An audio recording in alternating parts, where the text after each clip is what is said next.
want to tell you something before I begin, because I think you deserve to know what kind of story this is.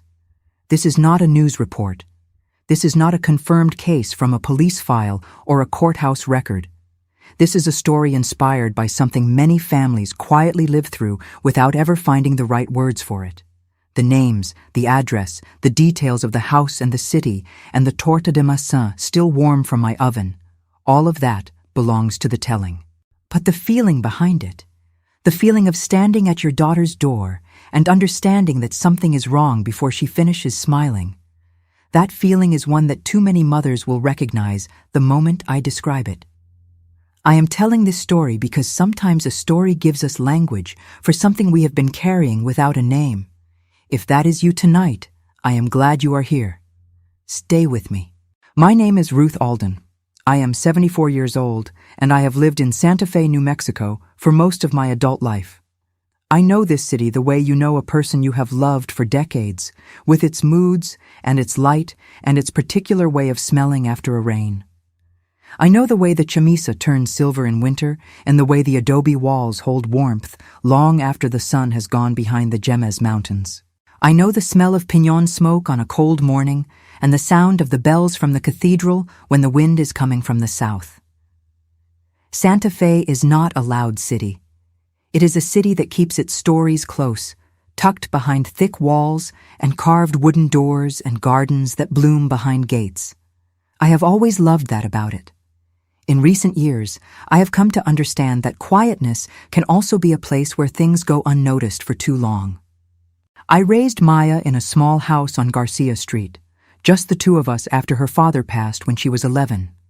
We had a kitchen with yellow walls and a garden that was mostly rosemary and stubbornness, and we built our lives around honesty and coffee and the understanding that the two of us would always be able to say the hard thing out loud. I thought I had given her that.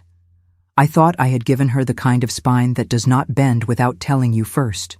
What I did not understand then, and what I have had to learn the slow and painful way, is that the most careful kind of erosion does not attack the spine. It gets underneath it. It convinces you that leaning is the same as standing. Maya was 31 when all of this began in the truest sense, though I believe it had been building quietly for longer than I could see. She had married Grant Hollis 4 years earlier, in a small ceremony at a rented garden in Tezuque that was lovely and calm, and that I left feeling grateful, but slightly unsettled in a way I could not name. Grant was an attorney. He was the kind of man who made a room feel organized simply by entering it. He had a low voice and a measured way of speaking, and he always said the right thing at exactly the right moment. I told myself that my discomfort was my own adjustment to watching my daughter belong to someone else's life in a new way. I told myself that often enough that I believed it. Then Maya started canceling. It began with small things. A Sunday lunch she had to skip because they had plans she had forgotten to mention. A video call she did not answer and then apologized for 2 days later with a message that was warm but oddly short, 3 sentences where she used to write 3 paragraphs. Then a birthday dinner, mine, that she attended but left early because Grant had an early morning and she always went to bed when he did now. I noticed the way she said that. She always went to bed when he did now, as if her sleep had been reassigned. I told myself I was being sensitive. Mothers of adult children must learn that sensitivity. I told myself that she was simply in the rhythm of a marriage and a life that did not center me the way it used to, and that this was correct and healthy, and I should be glad. I made that argument to myself probably 40 or 50 times between the fall and the January of that year. I was very convincing.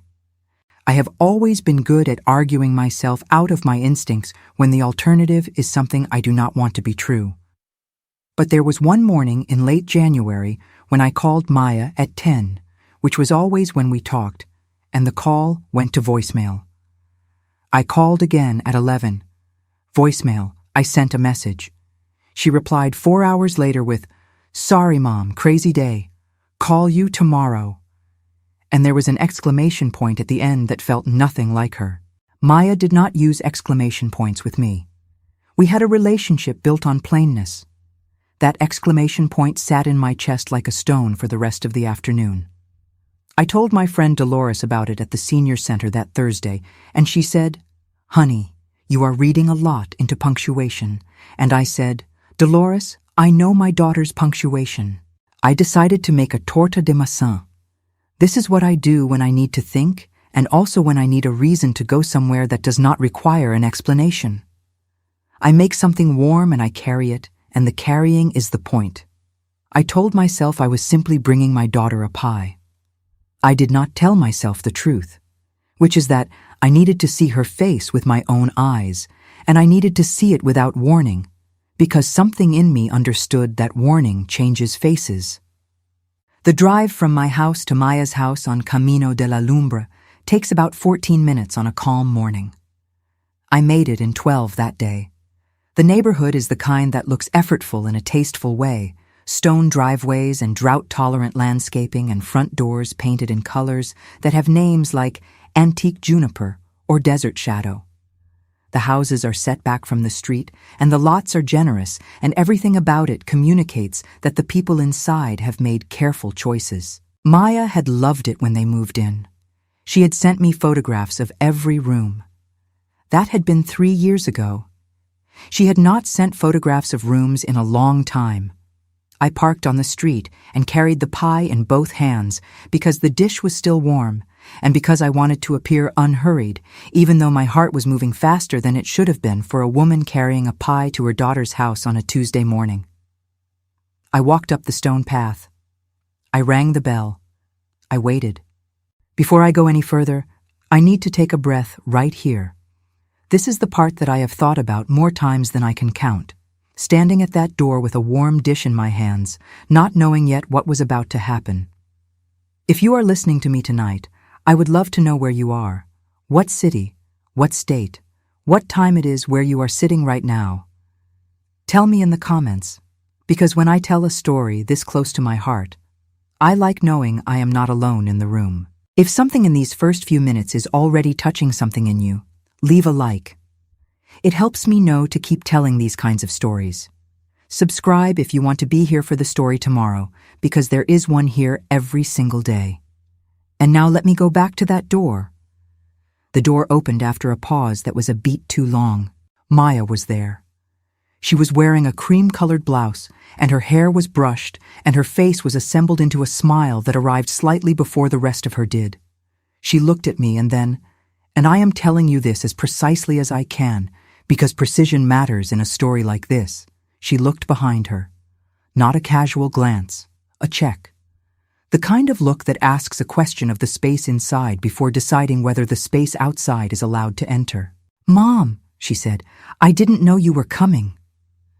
"I made your apple pie," I said. "I was in the area." I was not in the area.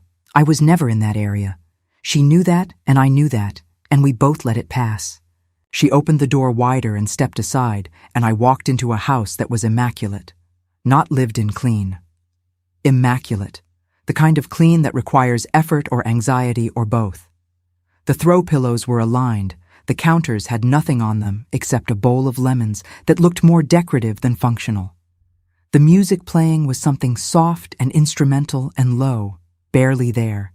The kind of thing that fills silence without disturbing it. The whole house smelled like a candle that had recently been blown out. I set the pie on the kitchen island, and Maya put water on for tea, and we talked the way people talk when they are performing talking. "How are you?" "Fine." "How is your back?" "Better." "How is Dolores?" "Still talking too much." We laughed at that one, really laughed, and for a moment I thought maybe I had been wrong.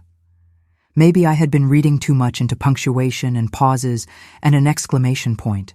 Maybe this was just a house that was clean because they were clean people, and a daughter who was busy because life was busy, and a mother who was getting old enough to project anxiety onto ordinary things. Then I heard footsteps in the hallway. Grant appeared in the doorway between the kitchen and the hall, the way a person appears when they have been nearby for a while.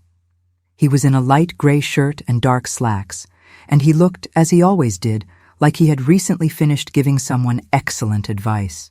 He smiled at me with all of his teeth. "Ruth," he said, What a lovely surprise. Is that your apple pie? Maya loves that pie. He said it to me while looking at Maya, and Maya's shoulders, which I had just watched relax by approximately half an inch during our laugh about Dolores, pulled themselves back up. I thought I would drop it off, I said.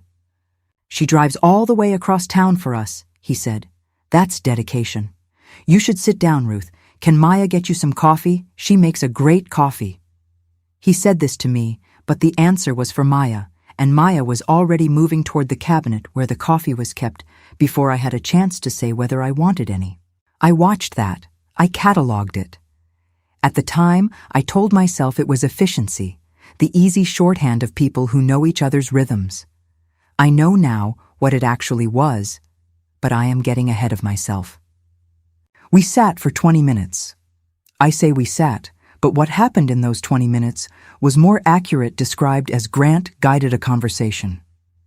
Every question I tried to direct at Maya, he answered first, or completed her sentence, or turned it into a comment about something adjacent that required no real disclosure.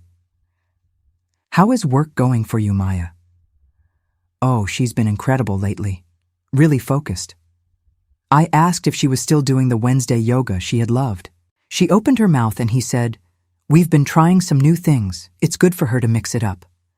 I asked if she had seen the new exhibition at the Georgia O'Keeffe Museum, because she had always been the one to drag me there with enormous enthusiasm. She said she had not had a chance yet. He said they had been so busy, travel coming up, very exciting. He said the word exciting twice. Maya did not look excited. She looked the way a person looks when they are focused on getting through something without incident. 20 minutes, and then Grant looked at his watch and said he had a call, and it was so wonderful to see me, and he would let us say our goodbyes, and he disappeared back into the hallway. And I heard, faintly, the sound of a door closing somewhere in the back of the house. Maya walked me out.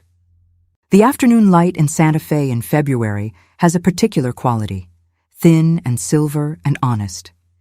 It was that kind of light on the porch when Maya hugged me, and I felt how thin her arms were, not dangerously thin, but thinner than I remembered them being at Christmas, and I held on a beat longer than I normally would have. She patted my back, the way you pat someone to let them know the hug is ending. I started down the porch steps. I was on the first one when I felt her hand close around the back of my coat, not grabbing me, just holding the fabric, the way a small child holds a sleeve when they are not sure whether they are allowed to ask for what they need. I stopped. I did not turn around immediately because something told me that turning around would make her let go.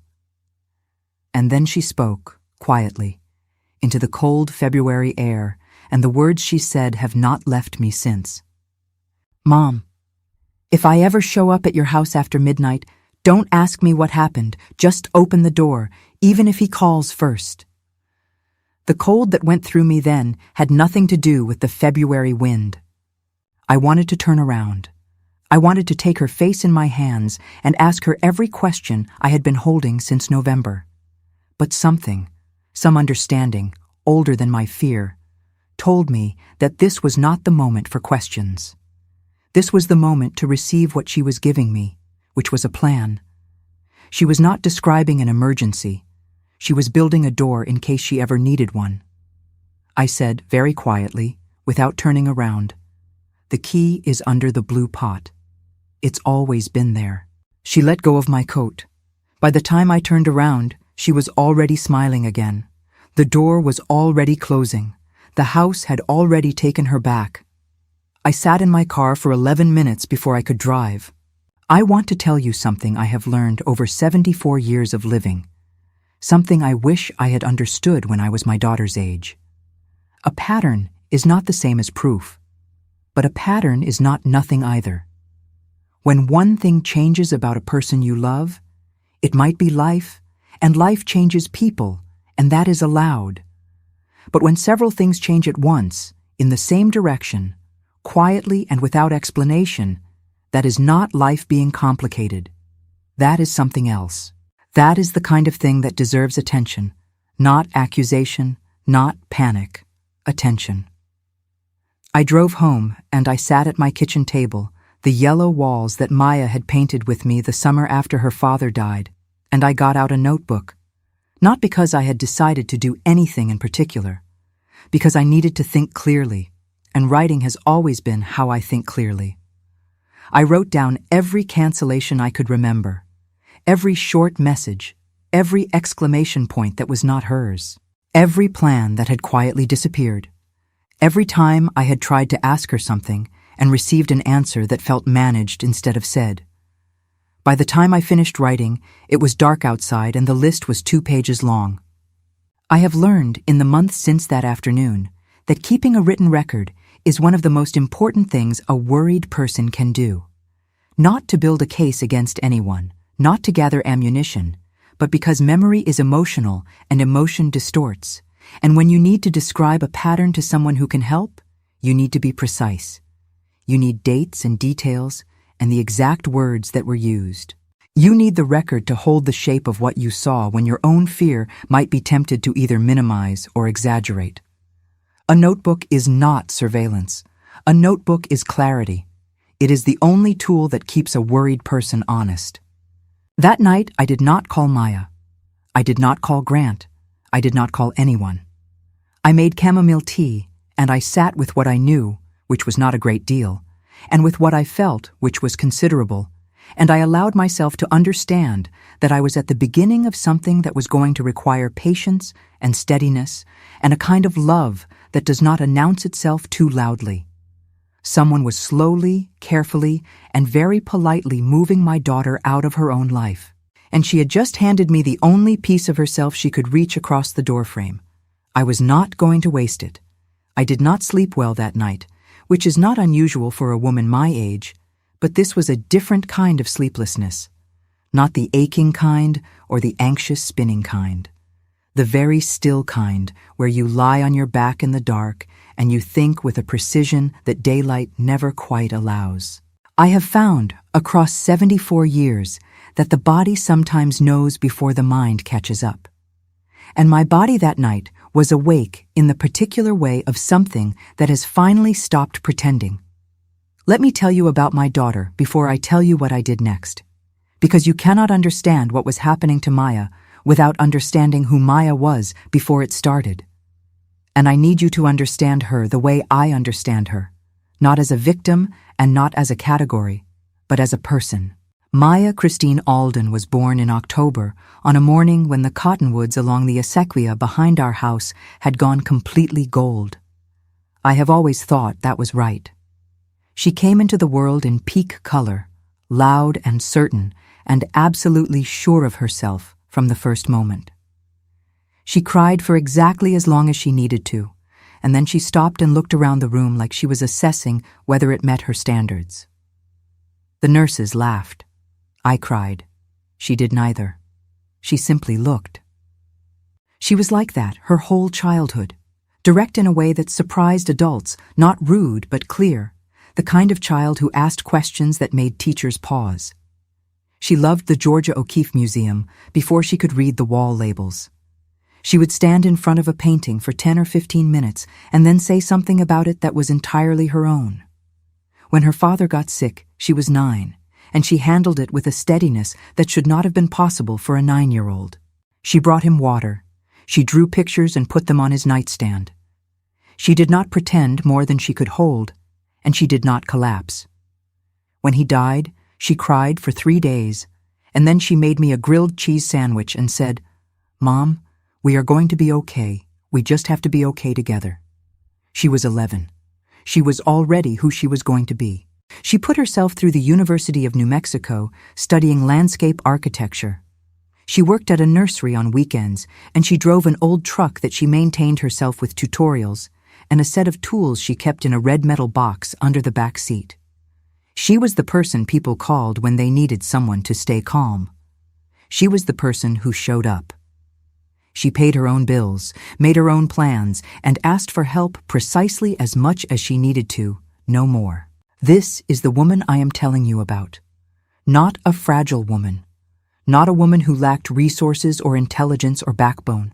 A woman who had all of those things and who had them taken away so gradually, so courteously, so reasonably, one accommodation at a time, that by the time she stood at her own front door and looked over her shoulder before letting her mother in, she had been systematically moved out of the center of her own life without ever being given a clear moment to object to. That is what makes this particular kind of harm so difficult to name and so important to understand. I want to pause here because what I just said is something I wish someone had explained to me years ago, before I needed to understand it from the inside. When we think about someone being controlled, we tend to picture something obvious: a raised voice, a door locked from the outside, something that announces itself. But the kind of control I am describing does not announce itself. It arrives as concern, as protection, as preference. As we both think it makes more sense this way, and you always do it better, and I just worry when you drive at night, and why would you call your mother when I am right here? It arrives as love, or something so close to love that the difference is almost invisible until the distance has grown too far to see across clearly. I have learned that this kind of erosion often targets the parts of a person that were once their greatest strengths. Maya's independence became something to manage. Her directness became something to soften. Her relationship with me became something that required scheduling.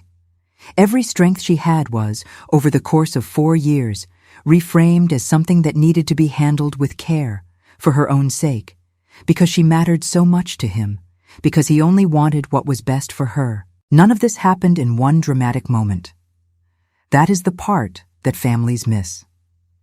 If you are listening tonight and something I am describing sounds familiar, not necessarily this situation, but the pattern, the way someone's personality seems to have compressed, the way plans keep changing without explanation, the way a person you love seems to be speaking in a voice that is slightly too careful, I want you to hear this. Your instinct is allowed to matter. You do not need proof before you pay attention.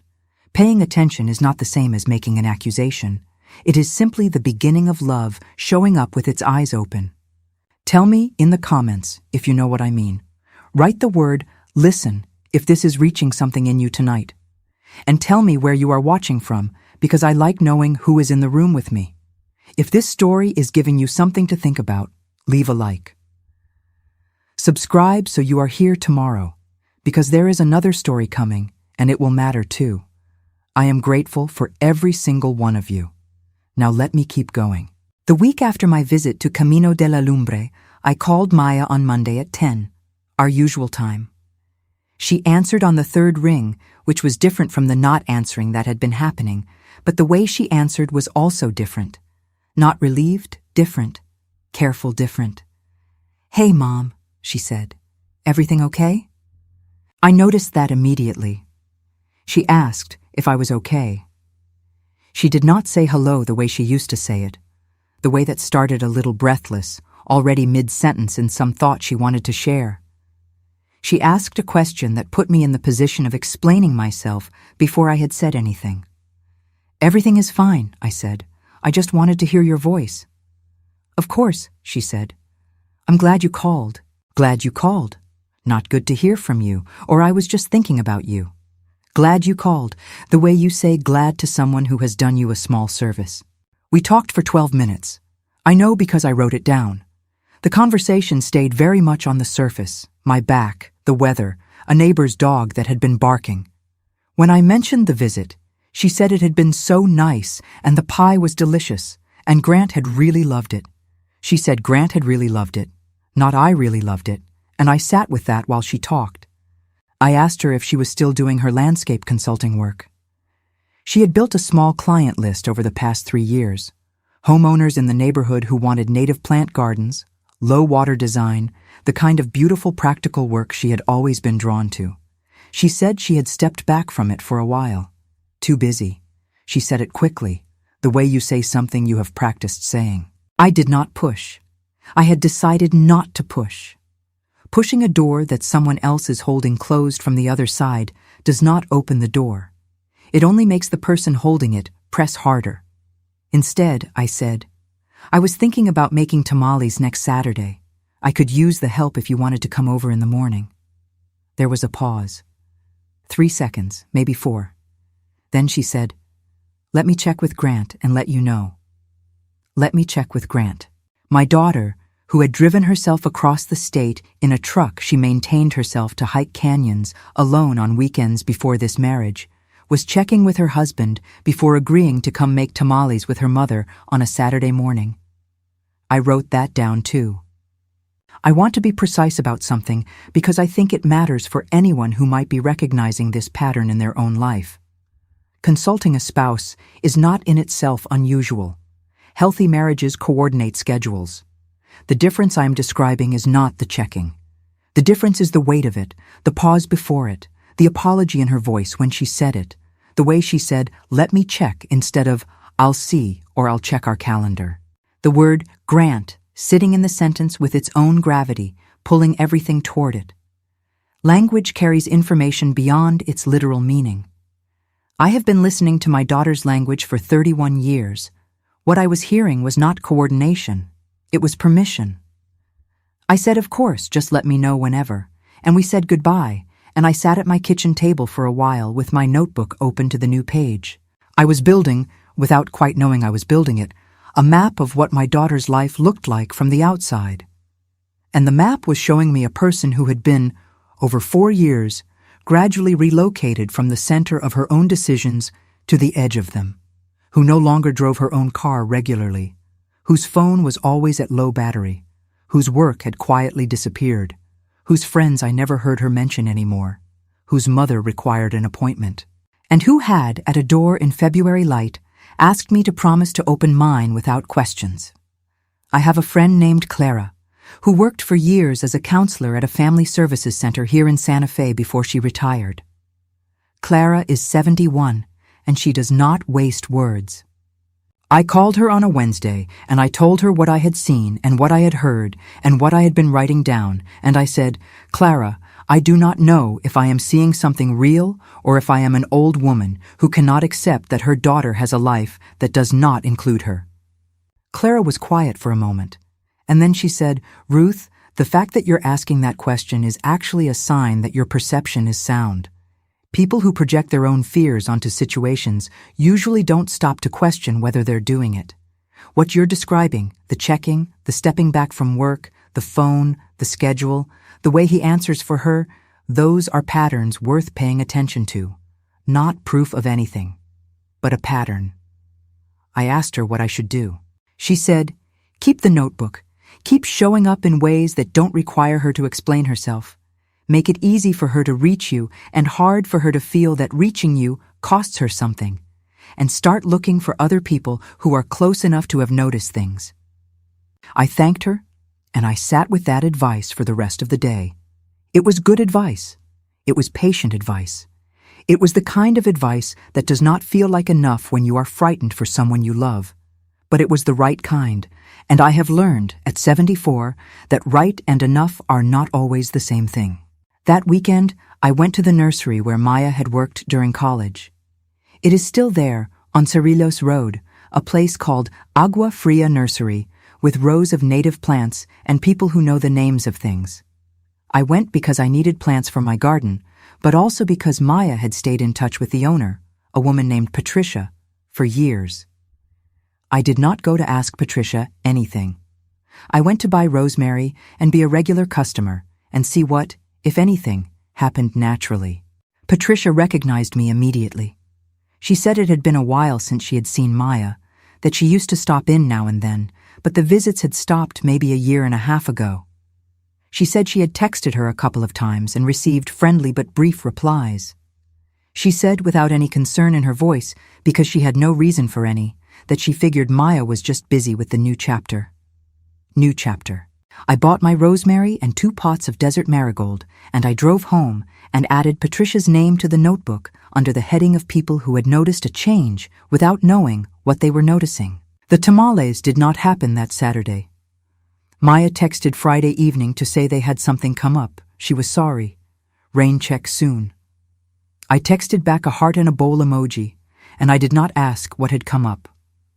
I wrote the date and the message in my notebook, and I went to bed at a reasonable hour, and I told myself, as I had been telling myself since February, that patience was not the same as doing nothing. Patience was doing something. It was the most deliberate thing I knew how to do. 3 weeks later, on a morning when the weather had finally begun to soften toward spring, I was at the Santa Fe Farmers Market, the one on Guadalupe, walking between the vegetable stalls and the bread tables, when I saw someone I recognized from Maya and Grant's wedding. Her name was Simone.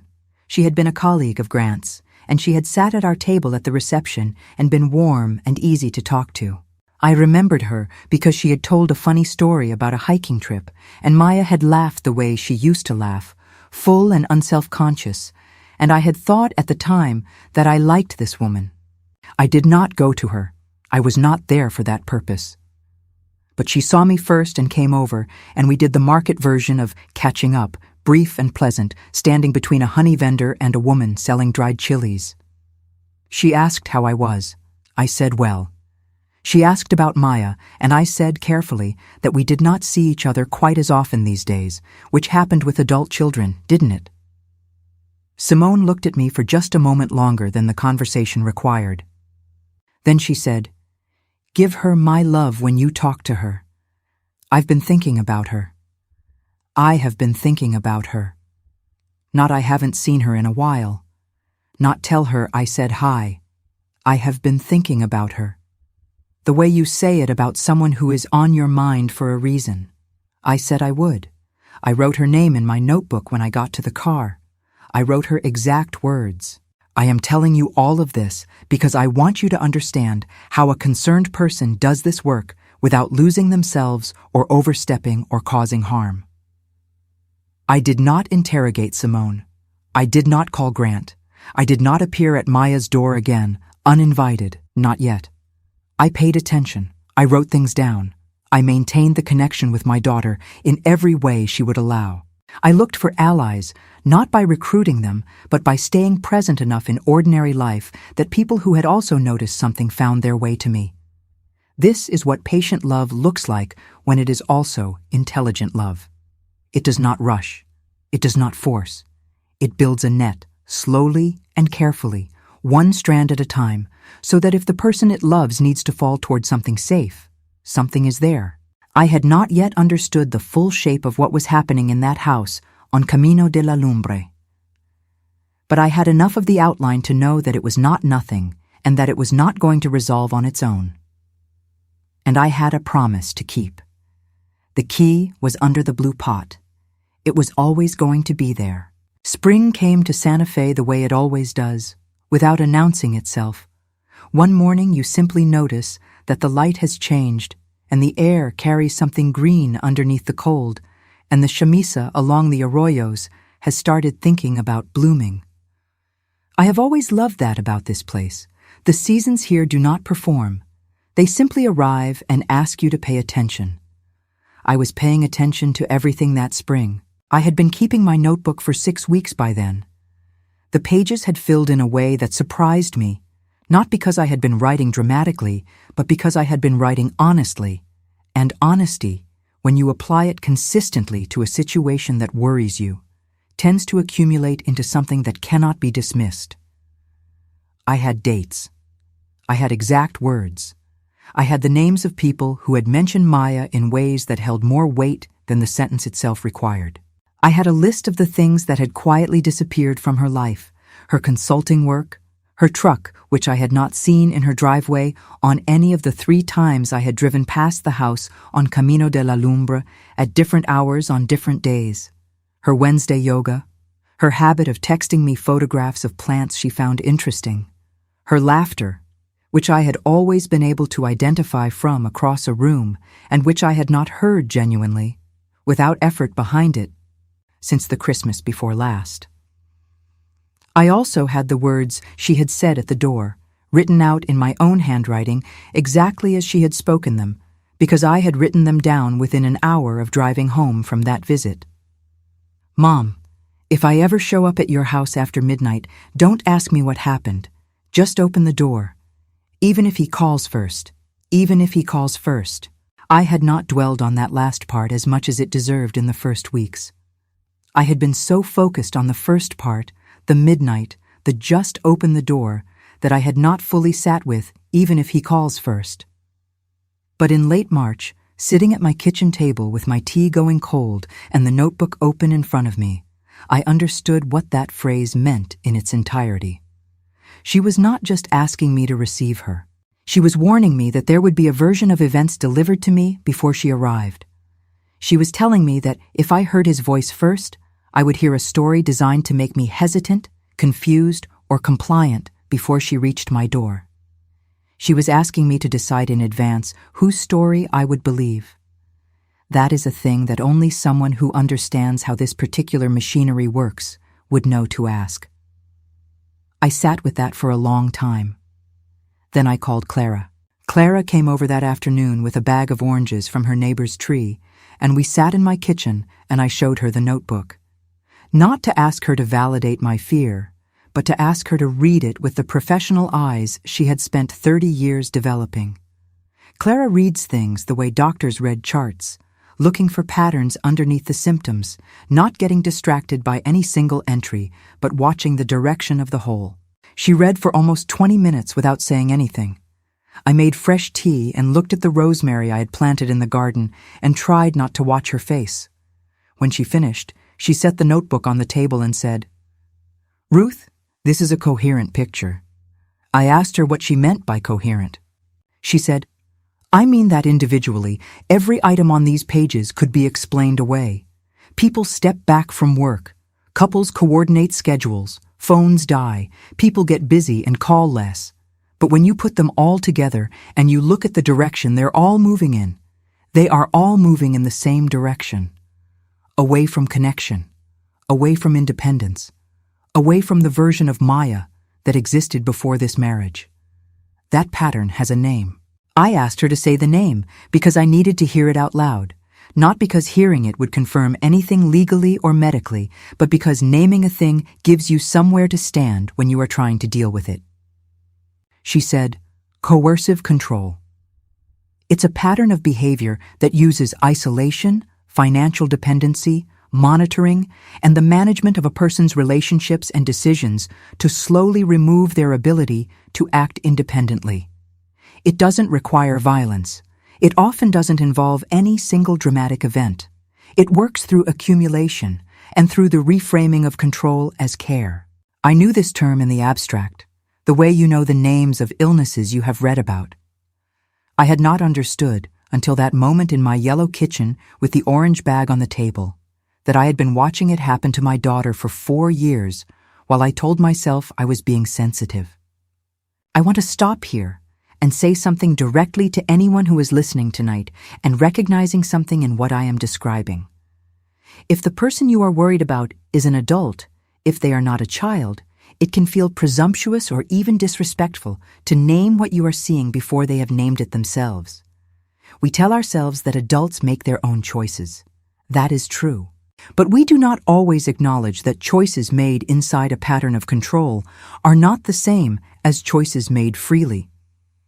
A person can believe they are choosing freely and still be choosing from inside a very small and carefully managed space. Recognizing that from the outside does not mean overriding the person. It means staying close enough that when they are ready to choose differently, they know that the outside world is still there. If you are watching from somewhere tonight and this is landing somewhere real for you, I want you to write the word "listen" in the comments.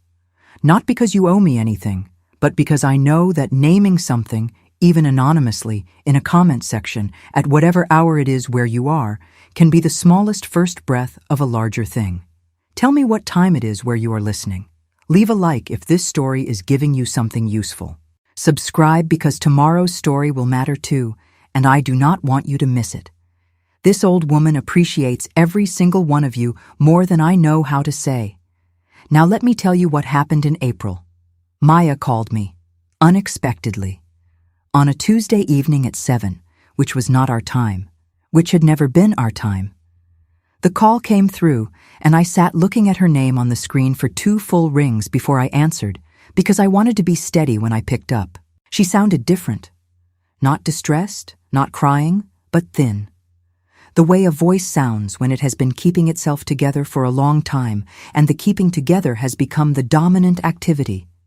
She said she had been thinking about my garden and whether the desert marigolds had come up yet. I told her they had, 2 of the 4 pots. The others were being stubborn. She laughed at that, a small laugh, but a real one, and I held on to it. We talked about the garden for a few minutes, and then she said, very casually, "I miss having my hands in the dirt." I said I missed that too. I said I could always use help with the back bed if she wanted to come by sometime. She said, maybe, I'd have to see. I said there was no pressure, the garden would wait. Then she said, "Mom, are you still friends with that woman, the one who used to work at the family center? Clara?" I said yes. She said, "Okay, good." And then she said she had to go, dinner was almost ready, she would call me soon, she loved me, and she was gone. I sat with that conversation for 3 days. She had asked about Clara by name. Maya had met Clara perhaps 4 times in her life, at my birthday dinners and a Christmas gathering years ago. She was not someone Maya would have reason to think about unless she had been thinking about what Clara represented, what Clara knew how to do, what Clara had spent 30 years doing before she retired. My daughter was not asking about my friend. She was asking about my access to help. She was conducting a quiet survey of my resources without being able to ask me directly. She was finding out, in the only way available to her, whether I was connected to someone who understood the shape of what she was living in. I called Clara that Thursday and told her about the phone call. Clara said, "She's thinking about it. She's not ready yet, but she's thinking about it. The most important thing you can do right now is make sure that when she is ready, the path to you is clear and she knows it." I asked what that meant practically. Clara said it meant that I should not escalate, not yet. Not contact Grant, not call anyone official. Not do anything that would cause Maya to feel that a door had been kicked open before she was ready to walk through it. A person building a route of escape needs to believe that the route will still be there when they need it. If they sense that things are moving too fast or too publicly, the response is often to retreat, to close down, to recalibrate towards safety by going quieter. I asked Clara how I was supposed to sit with this and do nothing. She said, "You're not doing nothing, Ruth. You're doing something very specific and very hard. You're holding space without filling it. That's not nothing. That's probably the most demanding thing this situation will ask of you." She was right. It was. I kept the notebook. I kept the Tuesday calls. I drove past Camino de la Lumbre once more in April in the early afternoon and saw something that went into the notebook. Maya's truck, which had been absent from the driveway for over 2 months, was now parked on the street rather than in the driveway where it used to live. Parked on the street, but not gone. Still there. I did not know yet whether that was important. I wrote it down because I had learned by then that the things I did not understand immediately were sometimes the things that mattered most later. In the first week of May, I had a conversation that changed the texture of what I was carrying.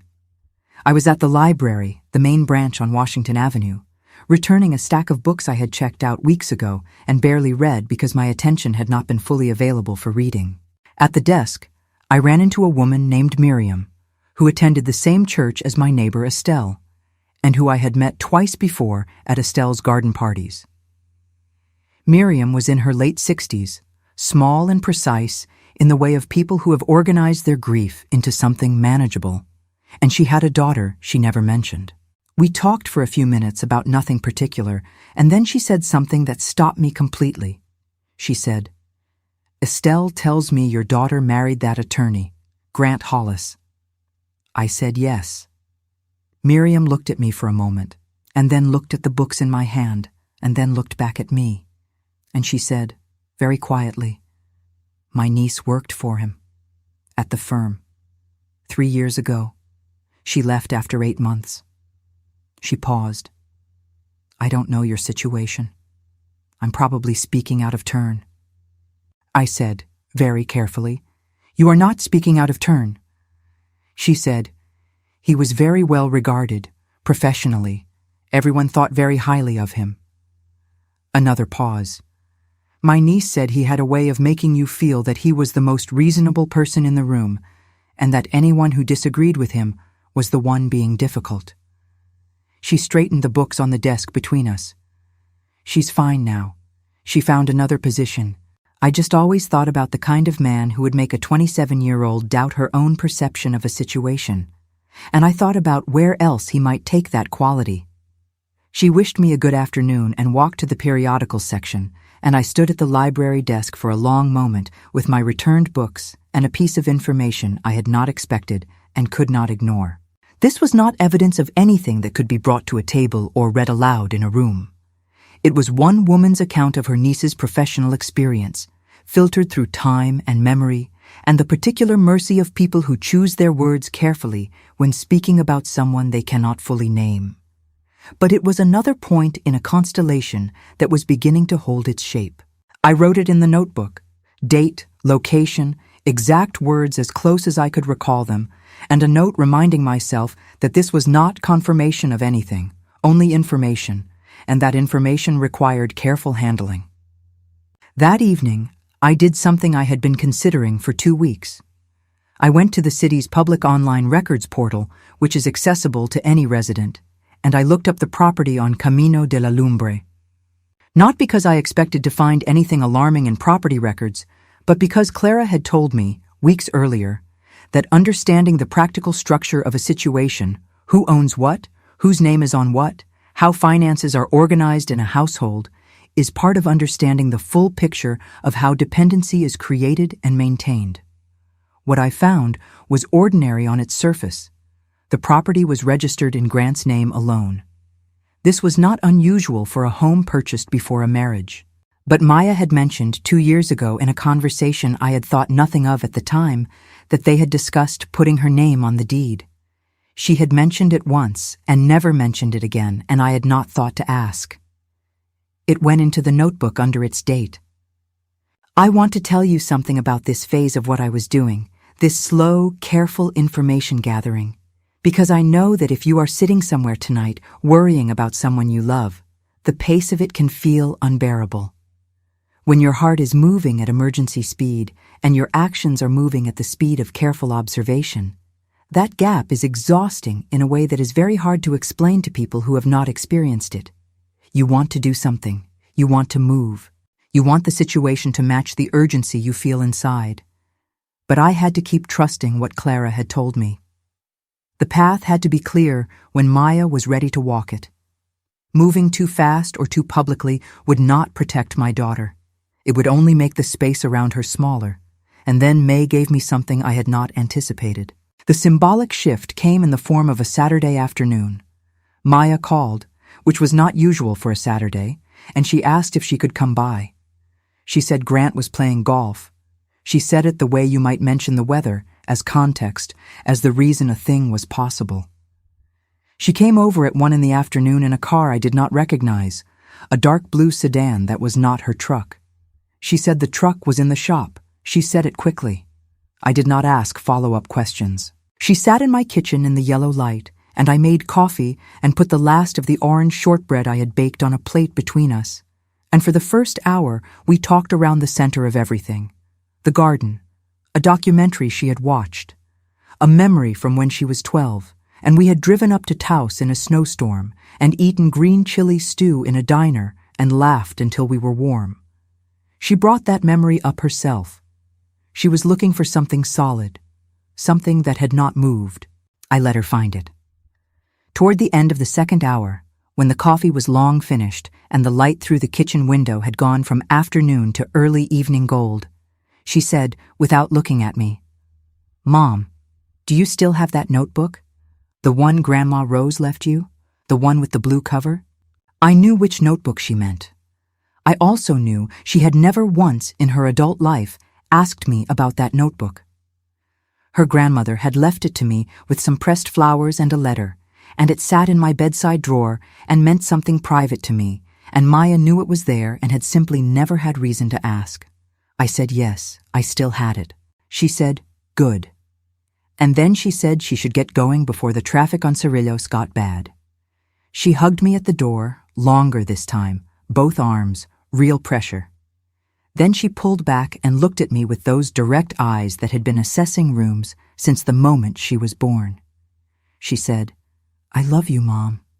I said, "I know. I love you too. The key is under the blue pot." Something crossed her face. Relief, maybe. Or recognition. The kind of look that knows it has been heard. She nodded once and walked to the dark blue sedan and drove away, and I stood on the porch until the car turned the corner, and then I went inside and sat down on the floor of my kitchen, which is not something I recommend for a 74-year-old woman's knees, and I put my hands flat on the cool tile and I breathed. She was getting closer to the door. I needed to make sure everything on my side of it was ready. The next morning I called Clara and told her about the visit. Clara said the visit was significant, that Maya coming alone, mentioning the truck, asking about the notebook, these were not random. She was doing exactly what someone does when they are preparing, when they are running their hands along the edges of a plan to make sure it holds. Clara said it was time for me to do the same. We talked for almost 2 hours that Sunday. By the end of the conversation, I had a clearer sense of what I needed to have ready, not as a strategy of confrontation, but as a structure of support. I needed to know exactly what resources existed in Santa Fe for a woman in Maya's situation, not hypothetically, but specifically, with names and numbers and addresses. I needed to know what the practical process looked like if Maya arrived at my door and needed more than shelter. I needed to understand what I should and should not say in the first moments, because Clara told me that the first conversation after someone reaches for help is the one that either opens or closes the possibility of the next conversation. She told me to listen more than I spoke, to ask only what was needed to understand the immediate situation, to resist the enormous temptation to tell Maya everything I had noticed and documented and feared, because that conversation belonged to her, and it would happen in her time and at her pace, and my job in the first moments was simply to be a door that opened without conditions. I thought about what she had asked of me at the door in February. Don't ask me what happened, just open the door. She had known even then what she needed. She had known before I did. All I had to do was be ready. June came in hot and bright, the way Santa Fe summers announce themselves, like someone has turned up the light in every direction at once, and the shadows go sharp and the adobe walls hold the heat with that particular patience they have. I had been keeping my notebook for 4 months by then. I had been keeping my own counsel, my own steadiness, my own careful version of ready, and I had been doing it largely alone, except for Clara and the quiet conversations I had begun to have with myself in the mornings over my tea, working through what I knew and what I did not know and what I was going to do when the moment required action. The moment came on a Thursday night in the second week of June at 11:47 in the evening. I know the time because I looked at the clock on my nightstand when my phone lit up. I was not asleep. I had not been sleeping well for weeks, not from anxiety exactly, but from the particular alertness of someone waiting for something they cannot schedule. My body had decided that sleeping through the night was a luxury it was not prepared to offer until this particular chapter had resolved itself. The phone lit up, and I saw Maya's name, and I answered before the first ring finished. She said, "Mom," just that. One word. But I have been hearing my daughter's voice for 31 years, and I knew in that single syllable everything I needed to know about the state she was in. She was not crying. She was not hysterical. She was the way she had been when her father was dying, that terrible steadiness, the kind that costs everything it looks like it saves. I said, "I'm awake. I'm here." She said, "I'm in the car. I'm 20 minutes away." I said, "The key is under the blue pot, but I'll be at the door." She said, "He's going to call you." I said, "I know." She said, "Mom." And then nothing for a moment. Then, "Thank you." I got up and put on my robe and my slippers, and I turned on the kitchen light and the porch light, and I put water on for tea, because my hands needed something to do, and because my daughter was going to arrive in 20 minutes and she was going to need warmth before she needed anything else. Grant called at 11:53. I let it ring. He called again at 11:58. I let it ring. He sent a text message at 12:02. It said, "Ruth, I think there's been a misunderstanding. Maya is upset and not thinking clearly. Please call me when you get this. I just want to make sure she's safe." I put the phone face down on the counter and watched the porch through the kitchen window. I want to stop here because this moment matters, and I want to say it precisely. When I let those calls go to voicemail, I was not acting out of anger or judgment. I was honoring the specific request my daughter had made 4 months earlier at a door in February light. She had told me he would call first. She had asked me, in the clearest language available to her at that time, to have already decided whose voice I would trust. I had made that decision in February. I did not need to remake it in June, but I want you to understand that making that decision was not simple or comfortable. Grant had been, on every surface, a civil and present and seemingly reasonable person in my life for 4 years. Choosing to disbelieve the story he was offering without hearing it required something from me that I had had to build slowly, over months of paying attention, and it was the notebook that made it possible. Without those pages, without the dates and the exact words and the pattern laid out in my own handwriting, I might have answered. I might have been confused. I might have been made to wonder whether I was the one creating the emergency. The notebook held the shape of what was real when his voice was trying to reshape it. I tell you this because I think it is the single most practical thing I have to offer. Keep the record. Keep it honestly. Keep it in your own words. Keep it not to build a case, but to keep yourself honest about what you have actually seen when the moment comes to trust what you have seen. If you are still with me tonight, I need you to know how much it means to me that you are here. This is the heaviest part of the story, and you have stayed with me through all of it. Leave a like if this is reaching something true in you. Tell me what time it is where you are right now, because I genuinely want to know. Write the word safe in the comments if you believe that safety begins when somebody decides to keep the door open. Subscribe, because tomorrow there is another story, and I promise you it will carry something worth keeping. And now let me tell you what happened when the headlights came around the corner of my street. I saw the car before I heard it. The dark blue sedan, Grant's car, not her truck, moving slowly down my street in the way that people drive when they are trying not to arrive too fast or too slow, trying to hold something together through the simple act of controlled speed. It parked in front of my house, and I was already opening the front door by the time Maya's feet hit the sidewalk. She walked up the path carrying nothing except her purse and the absolute weight of having finally moved. I did not ask what happened. I opened the door and she walked in, and I closed it behind her, and I held her in my hallway for a long time, both of us standing, her arms tight around me and mine around her, and neither of us saying anything because there was nothing that needed to be said in that particular moment. Sometimes the only language that matters is the one that does not use words. Eventually, I brought her to the kitchen. I poured the tea. I put the shortbread on the table, even though it was past midnight. She sat down and wrapped both hands around the mug and looked at the yellow walls, and I watched something in her face that had been tightly arranged for a very long time begin fractionally and carefully to release. She talked for a long time. I am not going to tell you everything she said because some of what she said belongs entirely to her. But I can tell you the shape of it because the shape is what matters for understanding what had been happening. She told me about the car. Her truck had not been in the shop. Grant had added himself to the insurance as the primary driver and removed her, citing cost savings, and then had made it practically difficult for her to use the truck by keeping the keys in his office at home, which he kept locked, without ever saying explicitly that she could not have them. He had simply made access inconvenient in a way that he could explain away at any moment if she raised it. Over time, she had stopped raising it. Using his car, which required asking for it, had become the default. She had not driven her own truck in 4 months. She told me about the phone.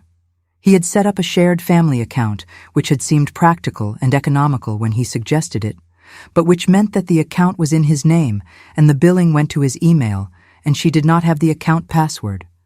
Her phone was always at low battery because she had stopped charging it fully in places where he might see what she was doing on it. A fully charged phone is a phone in use. She had made herself appear to be a person who was not on her phone very much. She told me about her work. When she had first started stepping back from her consulting clients, it had been at his suggestion, framed as his wanting her to have less stress, more rest, more time for them. He had called it a gift. She had received it as a gift. By the time she understood that the gift had removed her income and her professional identity, and her reason to have conversations with people he did not know, the reframing had been so gradual that she had spent 6 months trying to figure out whose idea it had actually been. She told me about the friends, not all at once, not through any dramatic rupture, but through the management of time and social energy in a way that always prioritized his preferences, his schedule, his comfort. Simone had called twice in the past year, and Maya had not called back because Grant had been present each time she read the messages, and she had not wanted to explain why she was calling a friend she had drifted from, which would have required acknowledging the drift, which would have required a conversation she did not have the energy to navigate. She told me about the notebook, her grandmother's notebook, the one with the blue cover that I kept in my bedside drawer. She had asked about it because she had been doing something similar on her own, keeping her own record, in a journal she kept inside a reference book on native plants on a shelf in her studio, because he never went into her studio and never touched her plant books. She had been writing things down for 7 months, not because she had a plan, but because writing it down was the only way she could keep trusting what she was seeing. My daughter, my direct and capable and quietly extraordinary daughter, had been doing exactly what I had been doing, on the other side of the same wall. I reached across the table and put my hand over hers. She looked at me and said, "I didn't know how to ask for help without making it real." I said, "I know." She said, "I was afraid you wouldn't believe me, that you'd think I was exaggerating." I said, "I have had a notebook since February." She stared at me. I got up and went to my room and came back with my notebook and set it on the table in front of her. She opened it and started reading, and she did not stop for a long time. I sat across from her and drank my tea and let her read everything I had seen from the outside of what she had been living on the inside. When she finished, she closed the notebook and pressed both hands flat on the cover, the way you press something you want to make sure is real. She said, "You saw it." I said, "I saw it." She said, "I thought I was going crazy. He kept telling me I was too sensitive, that I had anxiety, that my perception of things was affected by my anxiety. He said it so reasonably. He always said it so reasonably." I said, "That is part of how it works. That is one of the ways it sustains itself, by making you doubt the evidence of your own experience." She looked at me for a moment, and then she said, "How do you know that?" I said, "Clara." She took a breath, and then she said very quietly, "I knew you would have already talked to Clara." I called Clara at 8 the next morning, after Maya had slept for 6 hours in the guest room, and I had not slept at all, but had sat in the kitchen with the notebook and the feeling that something very heavy and very important had moved, not resolved, not finished, but moved. Clara came over by 9, and the 3 of us sat at my kitchen table in the morning light, and Clara did what she had spent 30 years doing. She asked careful questions and listened to complete answers, and she did not minimize or escalate, and she helped Maya begin to name and organize what she was dealing with in language that was precise and useful. Clara had names for things. She named the financial control and explained what options existed. She named the isolation and described it not as deliberate cruelty, necessarily, but as a sustained pattern with documented characteristics and with resources specifically designed to address it.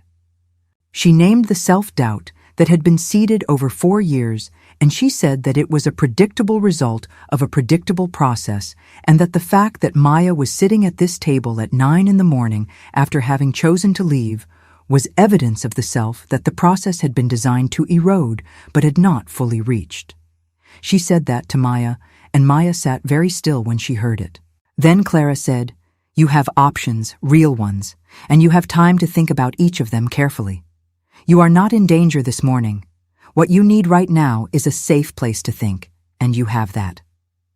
She made some calls that morning, with Maya's permission and at Maya's pace. She called a colleague who specialized in exactly this kind of situation.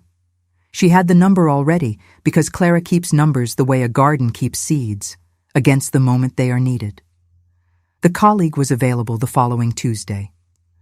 Maya wrote the appointment in the notebook with the blue cover, her grandmother's notebook, which I had brought from my room because she had asked to keep it near her.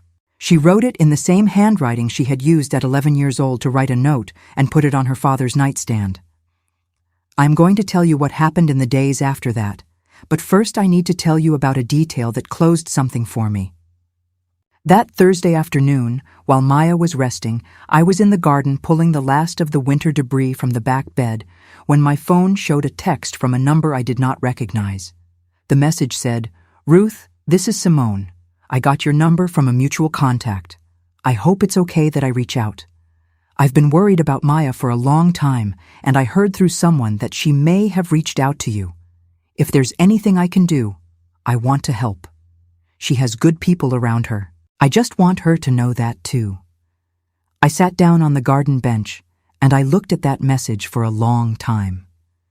Simone, who had stood at the farmer's market and said, "I have been thinking about her," who had seen something from her position inside Grant's professional world, and who had carried it carefully without overstepping, who had showed up as people sometimes do when you have been patient and honest and kept your door open at exactly the moment when her showing up had meaning. I texted her back and said thank you, and that Maya was safe and resting, and that I would let her know when the time was right for Maya to reach out herself. Simone replied with a single sentence, "Tell her we're here." I showed Maya that exchange that evening over soup. She read it, and her eyes filled, not with grief, with something else. With the particular feeling of realizing that the world outside the walls that had been built around you did not shrink while you were inside. That people stayed. That there were people, ordinary people, a farmer's market conversation and a library encounter and a retirement worth trusting, who had been quietly holding space without knowing for certain what they were holding it for. She said, "I thought I had run out of people." I said, "That is what isolation is designed to make you believe." She nodded. She picked up her soup spoon.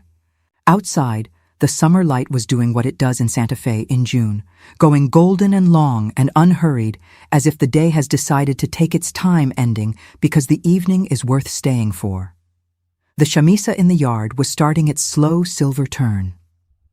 The rosemary I had planted in March was thick and fragrant, and the desert marigolds had all four come up finally, the two stubborn ones joining the others in the bed along the south wall. Maya looked at them through the kitchen window and said, "You got the other two up." I said, "They just needed more time." She looked at me. I looked at her. Neither of us needed to say the rest of it. 8 months is not a long time in the life of a family, and it is not a short time either. It is exactly long enough for certain things to become undeniable and for other things to begin, tentatively and without fanfare, to grow back. I know this because I have been watching it happen in my kitchen and in my garden and in the particular way my daughter now sits in a chair with both feet on the floor and her shoulders where they belong. And I have been thinking about how to tell you this final part of the story in a way that honors what it actually cost and what it actually gave. It is now the middle of February again, 1 year almost to the day since I stood on those porch steps and felt her hand close around the back of my coat. The chamisa has gone silver again. The cottonwoods along the acequia are bare and patient. Santa Fe in February is a city that has stripped itself down to its essential self, the bones of the mountains visible, the light cold and precise, and I find I have come to love this month in a way I did not expect. It is the month that changed the shape of everything.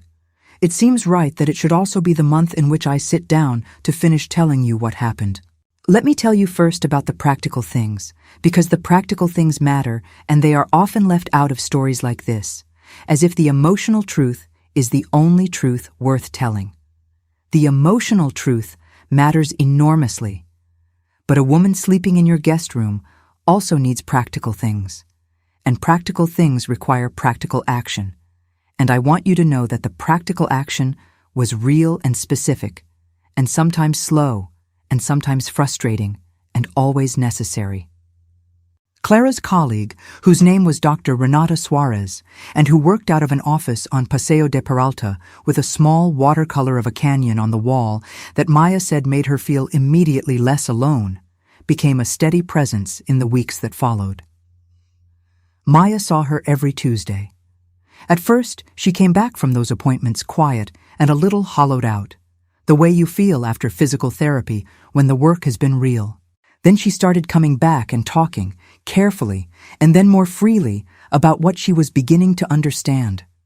Not about Grant specifically, though that was part of it, but about the longer story, the one that predated the marriage, the ways in which her particular strengths had also been particular vulnerabilities, the way her self-sufficiency had made it easy to dismiss her own need for support, the way her love of being capable had made it difficult to admit that something was happening that she could not fix by simply being more capable.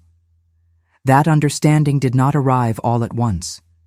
It arrived the way the desert marigolds came up, 2 at first, and then the stubborn ones later when they were ready and not before. The legal process was handled by an attorney named James Okafor, who Clara knew and who had specific experience in exactly this kind of situation. I will not tell you the details of that process because they belong to Maya, but I will tell you that it was not fast and it was not simple, and there were moments in it that were genuinely hard for both of us in different ways. Grant did not disappear quietly. He was, as Miriam's niece had said of him in his professional life, the most reasonable person in the room, and he used that reasonableness with precision. But reasonableness applied selectively in the service of managing a narrative rather than addressing a reality has a way of eventually exposing itself. James Okafor was not a man who was easily managed by the performance of reasonableness. He asked questions that required specific answers, and he waited, with the patience of someone who has done this many times, for the specific answers to arrive. There was a period in September when things were difficult in a way that required everything I had. I am not going to be falsely graceful about this. There were nights when Maya sat in my kitchen and cried in the particular way of someone grieving something that was real even while it was also harmful.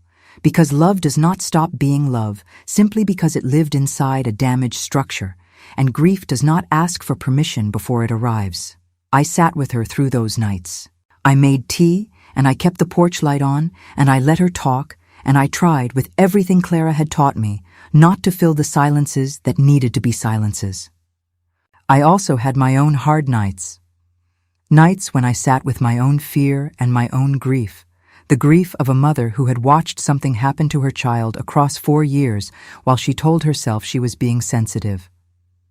I want to be honest about that because I think it is important.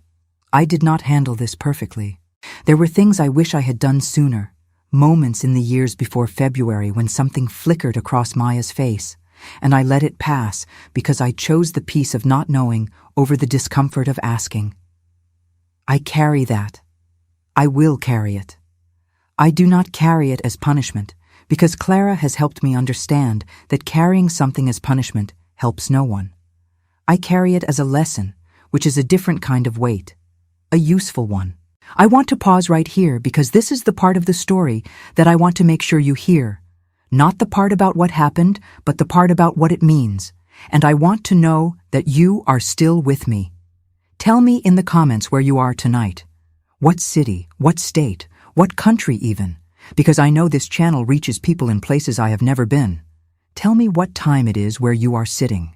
If you have stayed with me through this entire story, if you have been here from the beginning when I stood at that door with a warm pie in my hands and a feeling in my chest that I was not ready to name, I want you to know that your presence means something to me. Leave a like if this story gave you something real. Subscribe if you want to be here tomorrow, because there is a new story every single day, and every one of them carries something worth keeping. And if there is someone in your life right now who you have been quietly worried about, someone whose voice has changed or whose life has grown smaller in ways they cannot explain or will not explain, share this story with yourself first. Let it sit in you. Let it ask you what you already know. Now let me finish. By October, Maya had moved into a small apartment on Canyon Road, a place with good light and a south-facing window where she immediately put plants. She took her truck back, which required a specific and documented conversation that James Okafor helped facilitate, and the morning she drove it to my house for the first time in 6 months. She sat in the driveway for a moment before she came inside, and I watched her through the kitchen window, and I thought about 11-year-olds who make grilled cheese sandwiches and tell their mothers that they are going to be okay, and I understood that the part of her that had said that was still there. It had been compressed for 4 years, but it had not been removed. Nothing that is truly essential to a person can be removed by someone else's management of their life. It can be hidden. It can be muffled. It can be made to doubt itself. But it does not disappear. It waits, and when the door opens, it walks out. Simone came to the apartment with flowers and stayed for 3 hours, and they talked in the way of people who are relearning how to speak to each other freely, a little carefully at first and then with increasing ease, laughing at the same things they used to laugh at and finding that the capacity for that laughter had been stored safely somewhere outside the reach of what had tried to diminish it.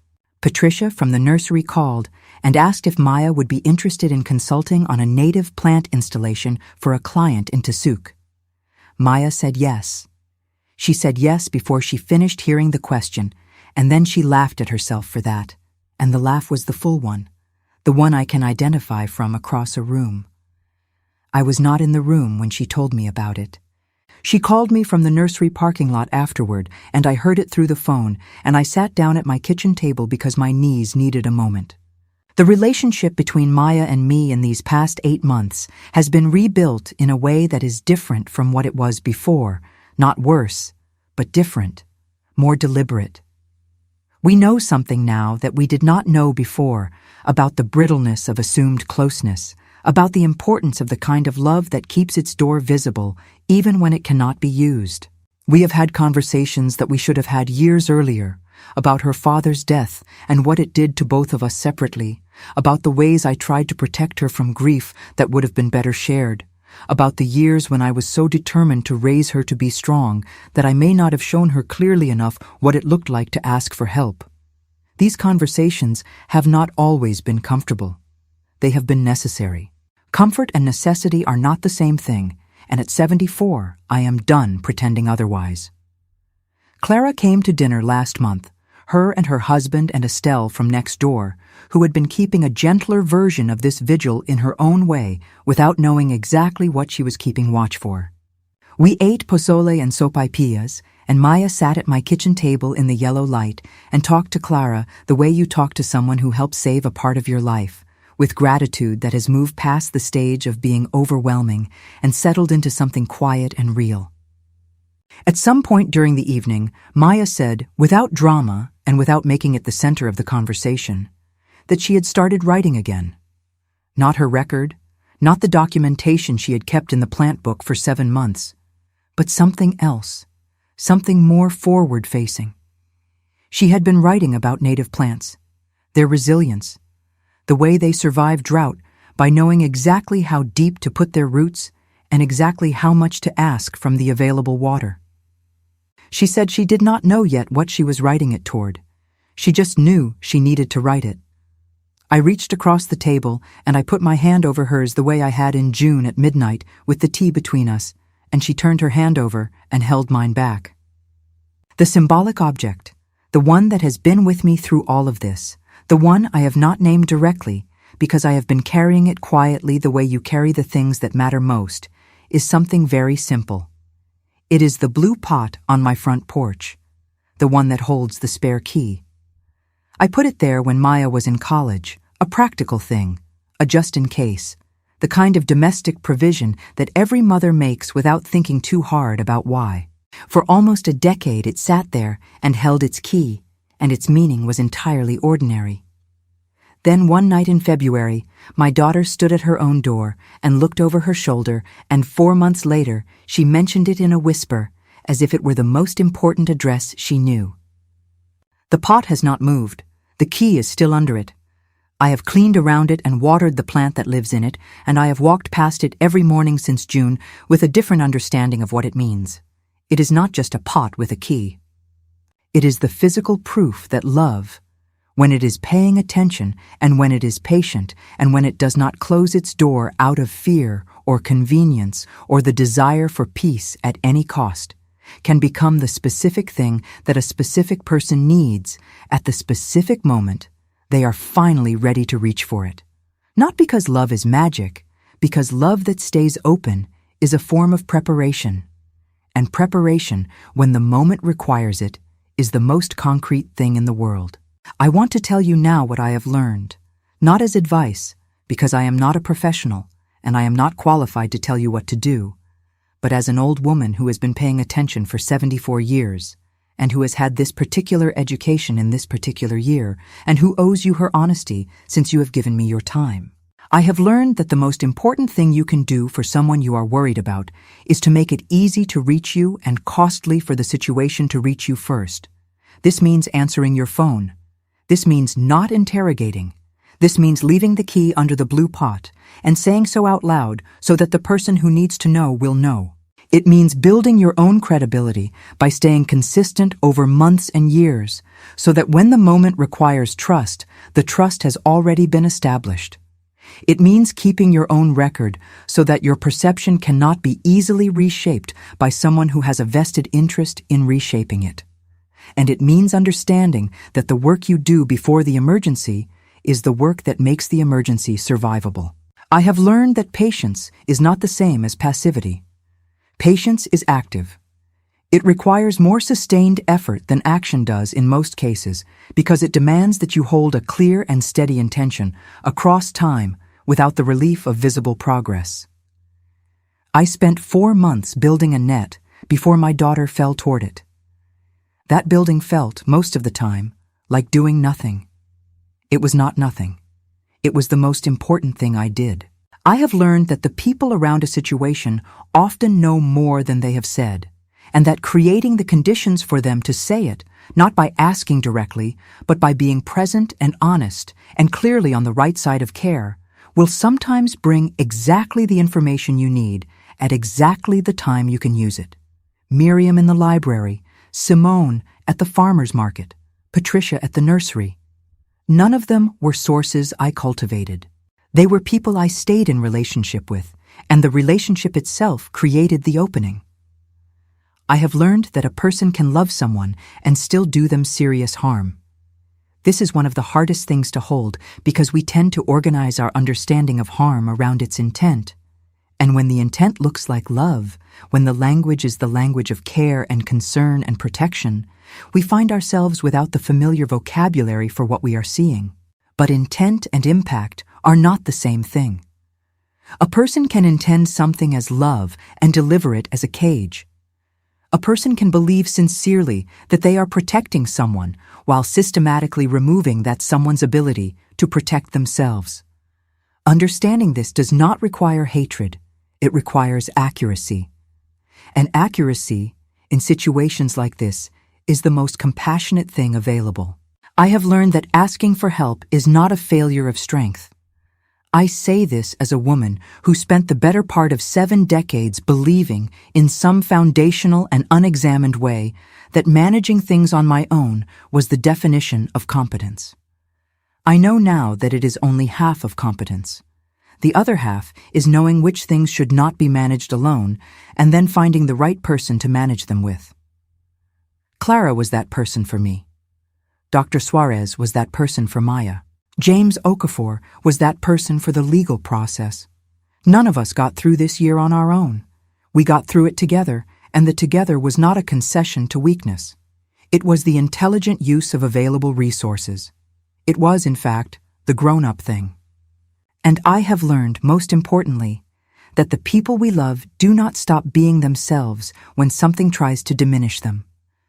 The self that my daughter was at 11, at 17, at 23. The self that drove her own truck and kept her own tools and asked the hard questions and stood in front of paintings for 15 minutes and made grilled cheese sandwiches for grieving mothers. That self was not destroyed. It was quieted. Quieted is not the same as gone. And the job of the people who love someone who has been quieted is to keep making noise of the right kind. The kind that says, I am here, I am not going anywhere, and I will be here when you are ready. Because they will be ready. They just need to know the door is open. If someone listening to me tonight is carrying a worry about someone they love, I want to say this to you directly. You are allowed to trust what you see. You are allowed to take it seriously without having proof that would satisfy a courtroom. You are allowed to write it down. You are allowed to ask for help from someone who knows more than you do about the shape of what you are seeing.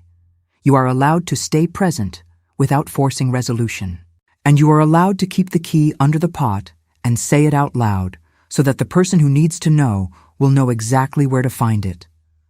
If someone listening to me tonight is the person inside the situation, the one who has been checking their phone in secret and making themselves smaller and wondering whether their own perception can be trusted, I want to say this to you.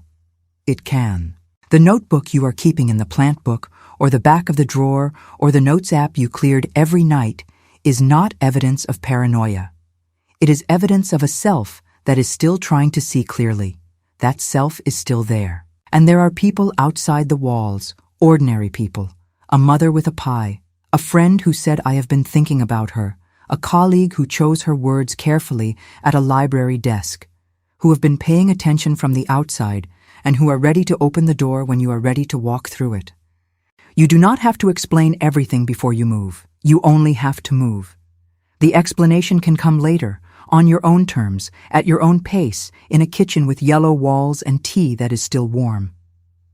This is the last thing I will say tonight, and I want to say it the way I would say it to my own daughter, sitting across from me at this table where we have spent so much of this year finding our way back to each other. The people who try to make you doubt your own perception are afraid of your perception.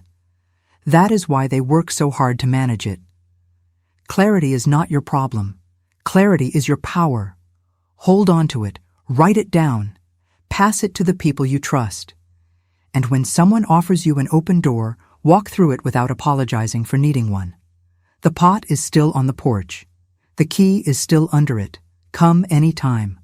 I am almost always awake. If you stayed with me until the very end of this story, you have given me something I cannot fully repay. You gave me your time and your attention and the willingness to sit with something difficult and emerge from it, I hope, with something true and useful in your hands. That means everything to this old woman. Truly everything. I need one more kindness from you before we part. Leave a like on this video if this story gave you something real, something you will carry into tomorrow or next week or the conversation you have been postponing with someone you love. It takes 1 second, and it tells me that this kind of telling is worth continuing. Subscribe to this channel if you are not already here, because there is a new story every single day, and every story is built the same way this one was, with warmth and honesty and the intention of leaving you with something more than you came in with. Share this video with someone who might need it, not because you want to tell them something, but because sometimes a story says what we cannot say directly. And sometimes the most loving thing we can do is send a grandmother's voice into someone's afternoon and let it do the work that our own words cannot do yet. Tell me in the comments where you are watching from tonight. Your city, your state, your country, the time on your clock right now. I read those comments like letters from people I have never met, but somehow know. And if this story reached something true in you, if you recognized a pattern, if you felt less alone, if you understood something tonight that you have been circling for a while without a name for it, write the word safe in the comments. Not because everything is fine, but because safety begins the moment someone decides to pay attention. And you, by being here tonight, have already decided. From my kitchen table to wherever you are sitting right now, take care of yourself. Take care of the people who trust you. Keep your doors visible and your keys accessible and your notebooks honest. And if someone you love shows up at midnight, do not ask what happened. Just open the door. The word tonight is safe.